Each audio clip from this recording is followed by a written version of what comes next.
शारीरिक, मानसिक आणि बौद्धिक विकासासाठी योग साधना आवश्यक. डॉक्टर दत्तात्रय घुगरे. 2300 विद्यार्थ्यांनी साजरा केला आंतरराष्ट्रीय योग दिन. नित्यनेमाने योग्य साधना केल्यास दैनंदिन जीवनातील ताण व त्रास कमी करता येतो.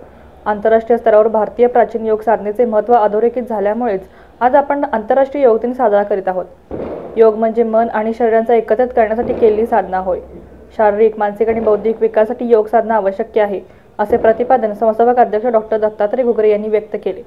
त्या आदर्श गुरुकुल अकॅडमीमधील आदर्श गुरुकुल विद्यालय व junior college, green valley public school आणि गुरुकुल प्राथमिक विभाग व ग्रीन व्हॅली प्राथमिक विभाग यांच्या वतीने 2300 विद्यार्थ्यांच्या उपस्थितीत आंतरराष्ट्रीय योग दिन मोठ्या उत्साहात साजरा करण्यात आला. यावेळी ते बोलत होते.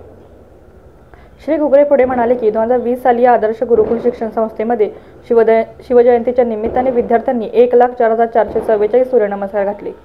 या उपक्रमाची नोंद महाराष्ट्र बुक ऑफ रेकॉर्डमध्ये झाली, याचा सार्थ अभिमान आम्हाला वाटतो, त्यांनी यावेळी नमूद केले.